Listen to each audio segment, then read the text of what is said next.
జగన్ గారు వాడిన స్ట్రాటజీ ఏంటంటే, శత్రువులు ఎంత పెద్దవాళ్ళైనా సరే, వాళ్ళ సంఘీభావం తీసుకోకుండా సింగిల్‌గా నిలబడాలి.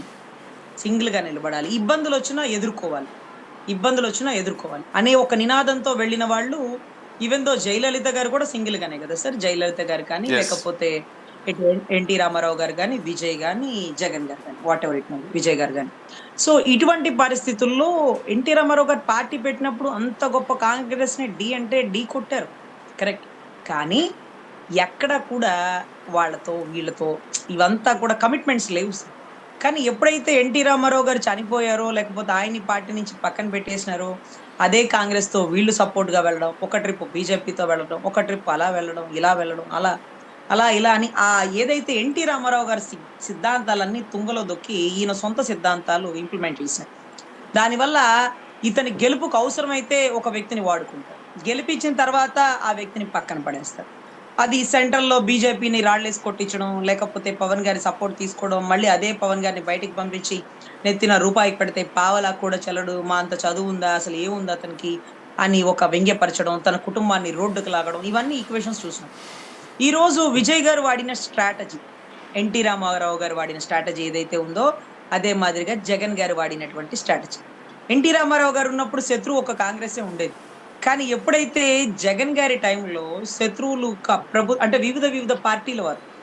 అంటే ఫర్ సపోజ్ జనసేన, సెంట్రలో, టీడీపీనో, కాంగ్రెసో ఇలా ఎంతమందొచ్చినా అతను సింగిల్‌గా ఫేస్ అయ్యాడు. 16 నెలలు జైల్‌లో ఉన్నాక జగన్ అనేవాడు వణికిపోతాడు. బీజేపీతో కలిపేస్తాడు. లేకపోతే జగన్ అనేవాడు వణికిపోతాడు. రాజకీయాలు చేయడు. లేకపోతే జగన్ అనేవాడు వణికిపోతాడు. 2 అడుగులు తగ్గి వెనక్కి వెళ్తాడు. ఈ ఈక్వేషన్స్ అన్నీ దెబ్బ కొడుతూ ఇంకా బలంగా పుంజుకొని బయటికి వచ్చి తన అభ్యర్థులెవరినో జైల్లో ఉండగా ఎంపిక చేసుకొని ఎలక్షన్ చేసి ప్రతిపక్ష పాత్రని పోషించి మళ్ళీ ఎలక్షన్ చేసి మళ్ళీ సింగిల్‌గానే వచ్చి ఈసారి అప్పుడు సపోర్ట్ చేసినటువంటి తల్లి, చెల్లి సహాయం కూడా లేకుండా ఒకానొక టైంలో ప్రభుత్వాన్ని కూడా ఫార్మ్ చేసేసినాడు చూడండి. అందుకనే ఒక్కొక్క టైంలో విజయ్ గారు జగన్ గారి ఫోటోని చూపించినారు. అంటే దానర్థం జగన్ గారి ఫోటో ఎందుకు చూపించినారు అంటే అక్కడ ఉన్న అభిమానులు అనుకుంటారు, చెప్తున్నాడురా నన్నెంత ఇబ్బంది పెట్టినా, నన్నెన్ని సార్లు జైల్లో పెట్టినా, నన్నెంత అవమానపరిచినా, నా నుంచి నా కుటుంబాన్ని దూరం చేసినా నేను సింగిల్ జంగిల్‌లో సింహం ఒక్కటే సింగిల్‌గా వెళ్ళిద్ది. మిగతా జంతువులన్నీ గుంపులుగా వెళ్తాయి. కానీ, కానీ ఏదొక రోజు king of the jungle lion ఒక్కటే అవుతది. అంటే ఒక సింగిల్ అనే వ్యక్తి ఎప్పటికైనా ఒక కింగ్ అవుతాడు. కింగ్ ఆఫ్ ద జంగిల్ సింగిల్‌గా ఉండే సింహం. సింగిల్‌గా ఉండే లయన్‌తో. ఆ కంపారిజన్ చూడండి. ఒంటరిగా ఉంటే నువ్వెలా సింహం అవుతావు? నువ్వెలా గెలవగలుగుతావు? అబ్బా! నిలబడతాను, తలబడతాను. ఏదొక రోజు నేను అనుకున్న లక్ష్యాన్ని సాధిస్తాను. కానీ మీరు గమనిస్తే విజయ్ గారిని ఓపెన్‌గా మనం మాట్లాడుకుంటే కాంగ్రెస్ పార్టీ కలుపుకోవడానికి ఎంతో ప్రయత్నించింది. ఇక బీజేపీ అయితే పెద్ద పెద్ద ప్రముఖుల్ని కూడా పంపించి మాతో కలిసి ప్రయాణం చెయ్యి. మా ఉనికి కూడా ఉంటుంది నీతో. లేకపోతే గెలుపుకి కారణమవుతాం మేము అంటూ సమీకరణాలు తీసుకుంది. తగ్గల. ఓహో! తగ్గవా? అంటూ తన కుటుంబాల్లో విషయాలని హైలైటెడ్ జేసినారు. అది ఓకే. మనలో బలముంటే కుటుంబ విషయాలు అవన్నీ రాజకీయాలకి ఏమి ఇబ్బందేం ఉండదు. అదే మాదిరిగా 40 మంది ఈ మధ్య ఆయన మీటింగ్ పెట్టినప్పుడు చనిపోయారు చూడండి. ఆ 40 మంది చనిపోయినప్పుడు జగన్ గారి మీద ఎలా అయితే వాళ్ళు ఎలిగేషన్స్ వేసినారో, అదే మాదిరిగా విజయ్ గారి మీద కేసులు నమోదు చేశారు. అతని చావుకి వాళ్ళందరి చావుకి ఇతనే కారణం అంటూ ఇతన్ని ఎలా అయితే కోర్టు చుట్టూ తిప్పి ఇబ్బంది పెట్టాలని ప్రయత్నించినారు. అవసరమైతే జైలుకైనా పోతాను. చనిపోయిన ప్రతి ప్రాణానికి నేను ఎంతకైనా విలువ కట్టలేను.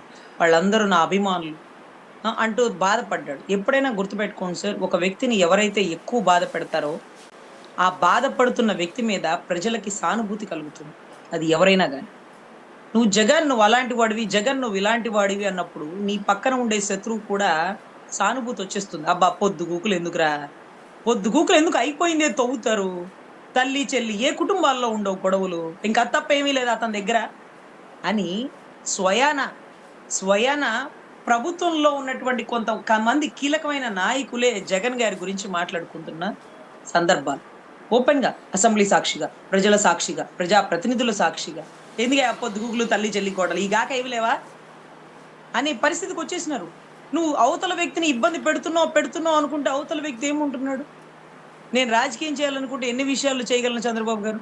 ఏ కుటుంబంలో ఉండవు తల్లి, చెల్లి ఇబ్బందులు? ఇవన్నీ మాట్లాడుతున్న ప్రతిసారి ఆ వ్యక్తి స్థాయిని మనమే పెంచుతున్నాం. ఆ వ్యక్తి స్థాయిని మనమే పెంచుతున్నాం. కానీ వండర్ ఏంటంటే అదే మాదిరిగా విజయ్‌ని కూడా ఇబ్బంది పెట్టి 40 మంది చనిపోయిన కేసు నీ మీద తీసేయాలంటే నువ్వు బీజేపీతో కలిసి ప్రయాణం చెయి. నువ్వు కాంగ్రెస్‌తో కలిసి ప్రయాణం చెయి. సెంట్రల్‌లో రాహుల్ గారి దీవెనలుంటాయి. ఆ సెంటర్‌లో బీజేపీ వాళ్ళ దీవెనలు, మోడీ గారి దీవెనలు, అమిత్ షా గారి దీవెనలు. అయ్యా నాకెవ్వరి దీవెనలు వద్దు. నన్ను నమ్ముకున్న జనం, నాకు ఓటేయబోయే జనం వీళ్ళ దీవెనలే కావాలి అంటూ ఓపెన్‌గా నటిస్తున్నాడు విజయ్. అవును నటిస్తాను. అది నా ప్రొఫెషన్. కానీ సినిమాల్లో, రాజకీయాల్లో నన్ను నమ్ముకున్నటువంటి నా జనం కోసం నా ప్రాణాలైనా అర్పిస్తా. ఎంత కష్టమైనా నేను సింగిల్ అన్నాడు చూడండి. అదే అతని గెలుపుకి కారణం. సో, ఇక్కడ ఈక్వేషన్స్ కూడా కొంత వేరియేషన్స్ వస్తున్నాయండి. ఇప్పుడిప్పుడు ఈ విజయ్ గారి గెలుపు దెబ్బకి కాపు సామాజిక వర్గ సోదరులందరూ ఆలోచిస్తున్నారు. అదేందబ్బా!